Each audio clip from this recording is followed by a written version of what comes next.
ನಮಸ್ಕಾರ ಸ್ನೇಹಿತರೆ. ಅದು 1875. ಹಿಂದೂ ಧರ್ಮದಲ್ಲಿ ಆಳವಾಗಿ ಹಬ್ಬಿಕೊಂಡಿದ್ದಂತಹ ಅಂಧವಿಶ್ವಾಸ, ಮೂಢನಂಬಿಕೆ, ಬಂಡಾಯಪರ ಮತ್ತು ಬಾಹ್ಯ ಆಚರಣೆಗಳಿಗೆ ಒಂದು ಸಮಾಜವನ್ನು ನಿರ್ಮಾಣ ಮಾಡ್ತಾರೆ. ಶುದ್ಧ ಮತ್ತು ಲೌಕಿಕ ಮತ್ತು ವೈದಿಕ ಧಾರ್ಮಿಕ ಚಳುವಳಿಯ ಧರ್ಮ ಕಾಪಾಡಿಕೊಳ್ಬೇಕು ಅಂತ ದಯಾನಂದ ಸರಸ್ವತಿಯವರು 1875ರಲ್ಲಿ ಆರ್ಯ ಸಮಾಜವನ್ನು ಸ್ಥಾಪನೆ ಮಾಡ್ತಾರೆ.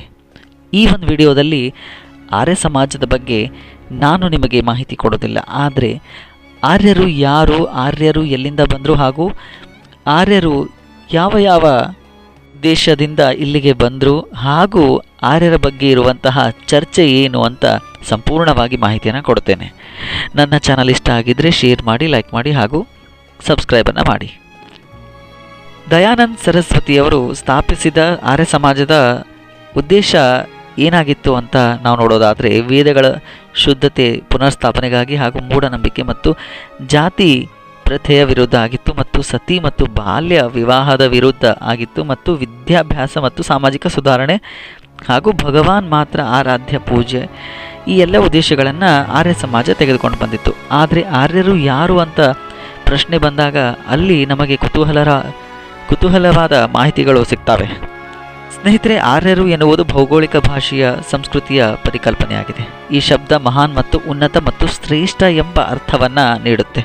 ಇನ್ನು ವೇದಗಳಿಗೂ ಆರ್ಯ ಪದದ ನಾವು ಹುಡುಕಾಟಕ್ಕೆ ಹೋದರೆ ಧರ್ಮನಿಷ್ಠ ಎಂಬ ಅರ್ಥವನ್ನು ವೇದಗಳಲ್ಲೂ ಕೂಡ ಉಲ್ಲೇಖ ಮಾಡಲಾಗಿದೆ.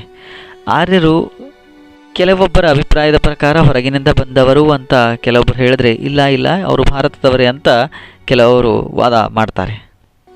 ಇನ್ನು ಕೆಲವರು ಇವರು ಮೂಲವಾಗಿ ಭಾರತ ಮತ್ತು ಯುರೋಪಿಯನ್ ಭಾಷಾ ಕುಟುಂಬಕ್ಕೆ ಸೇರಿದವರು ಅಂತ ಕೂಡ ಹೇಳಲಾಗುತ್ತೆ. ಇವರು ಭಾರತಕ್ಕೆ ಹೇಗೆ ಬಂದರು ಎನ್ನುವುದಕ್ಕೆ 3 ಸಿದ್ಧಾಂತಗಳನ್ನು ಇತಿಹಾಸ ನಮ್ಮ ಮುಂದೆ ಇದೆ.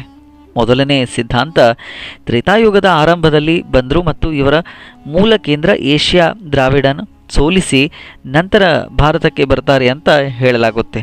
ಇನ್ನು ಎರಡನೇ ಸಿದ್ಧಾಂತ ನೋಡೋದಾದರೆ, ಇವರು ಆಕ್ರಮಣದ ಜನಾಂಗವಲ್ಲ, ಇವರು ಉಕ್ರೇನ್ ಮತ್ತು ರಷ್ಯಾ ದೇಶದವರು. ಭಾರತಕ್ಕೆ ಬಂದು ಸಂಸ್ಕೃತ ಭಾಷೆ, ವೇದ ಸಂಸ್ಕೃತಿಗಳೊಂದಿಗೆ ಅವರು ಅಭ್ಯಾಸವನ್ನು ಮಾಡಿ ಭಾರತದಲ್ಲೇ ಅವರು ಇದ್ದರು ಅಂತ ಕೆಲವರು ಹೇಳ್ತಾರೆ.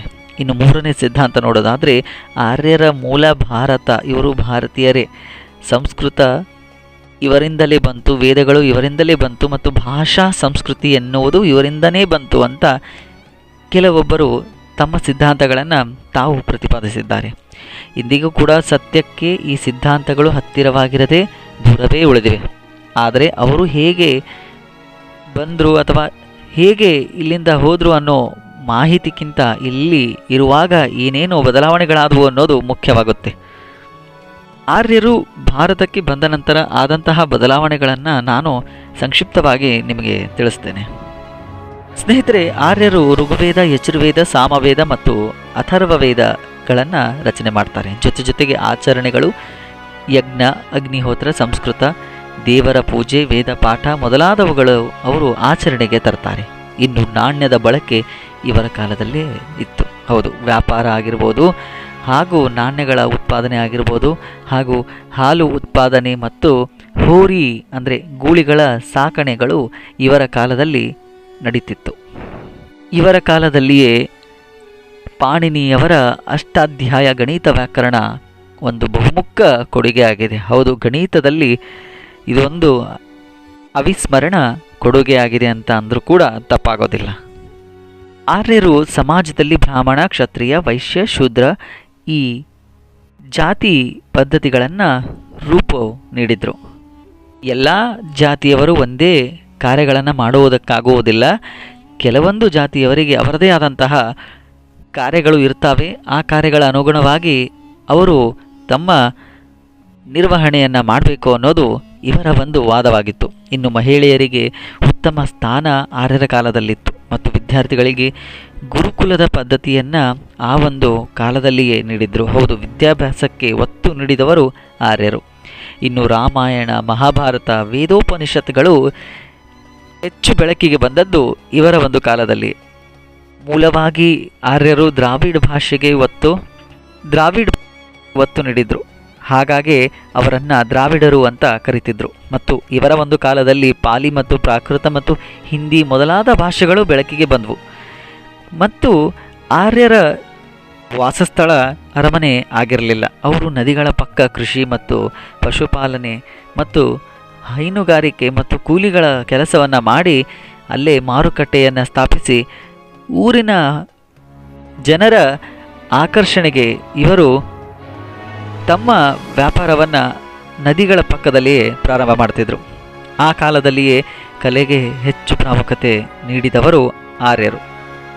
ಸಂಗೀತ ಆಗಿರ್ಬೋದು, ಕಲೆ, ನೃತ್ಯ, ಶ್ಲೋಕ ಪ್ರಮುಖ ಆರ್ಯರ ಒಂದು ಕೊಡುಗೆಯಾಗಿದೆ ಅಂತ ಕೂಡ ಹೇಳ್ಬೋದು. ಮುಖ್ಯವಾಗಿ ಆರ್ಯರ ಕಾಲದಲ್ಲಿ ಯಾವುದೇ ರಾಜಸಭೆ, ಯಾರೂ ರಾಜರು ಇರಲಿಲ್ಲ. ಆದರೂ ಕೂಡ ರಾಜ್ಯ ಸಮೃದ್ಧಿ, ಶಾಂತಿ, ಸಂಪತ್ತಿನಿಂದ ಕೂಡಿತ್ತು ಅಂತ ಹೇಳೋದು ತುಂಬ ಅಪರೂಪವಾದಂತಹ ವಿಷಯ ಆಗಿದೆ.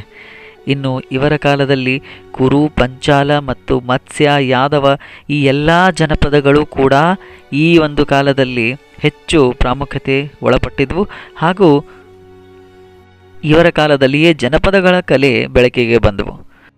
ಸ್ನೇಹಿತರೆ, ಅದೇನೇ ಆಗಿರಲಿ, ಆರ್ಯರು ಯಾರು, ಆರ್ಯರು ಎಲ್ಲಿಂದ ಬಂದರು, ಅವರು ಯಾಕೆ ಬಂದರು ಅಂತ ನಾವು ಇನ್ನೂ ಇತಿಹಾಸದಲ್ಲೇ ಇದ್ದೇವೆ. ಆದರೆ ವಾಸ್ತವವಾಗಿ ಆರ್ಯರು ಕೇವಲ ಜನಾಂಗದವರಾಗದೆ ಆರ್ಯರು ಪ್ರಬಲ ನಿಷ್ಠ ಮತ್ತು ಸಂಸ್ಕೃತಿಯನ್ನು ರೂಪಿಸಿಕೊಂಡವರು.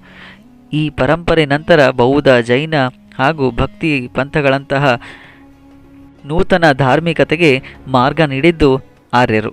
ಇನ್ನು ಆರ್ಯರು ಭಾರತೀಯ ಉಪಖಂಡ ವೈಚಾರಿಕ, ಆಧ್ಯಾತ್ಮಿಕ ಮತ್ತು ಸಾಂಸ್ಕೃತಿಕ ಮತ್ತು ವೈಜ್ಞಾನಿಕ ಸಂಬಂಧಿಸಿದ ಪ್ರಗತಿಗೆ ತುಂಬ ಕೊಡುಗೆಯನ್ನು ನೀಡಿದ್ದಾರೆ. ಮತ್ತು ಅವರ ಪರಂಪರೆ ಕೂಡ ಇಂದು ಕೂಡ ಭಾರತದ ಸಮಾಜದ ಒಂದು ಆಯಾಮವಾಗಿದೆ ಅಂತ ಹೇಳಿದ್ರೂ ಕೂಡ ತಪ್ಪಾಗೋದಿಲ್ಲ. ಹಾಗೂ ಅವರು ಜನಾಂಗದವರಾಗಿರದೆ ಜನಾಂಗದವರ ಜೊತೆ ಸೇರಿ ಅವರು ಕೂಡ ಪ್ರಬಲ ಶ್ರೇಷ್ಠ ಸಂಸ್ಕೃತಿಯನ್ನು ರೂಪಿಸಿದರು ಅಂದರೂ ಕೂಡ ತಪ್ಪಾಗೋದಿಲ್ಲ. ಇದು ಆರ್ಯರಿಗೆ ಸಂಬಂಧಪಟ್ಟಂತಹ ಒಂದು ಇತಿಹಾಸದ ಮಾಹಿತಿಯಾಗಿದೆ. ಮುಂದಿನ ವಿಡಿಯೋದಲ್ಲಿ ಹೊಸ ಮಾಹಿತಿ ಜೊತೆಗೆ ಮತ್ತೆ ಸಿಗೋಣ. ಧನ್ಯವಾದಗಳು.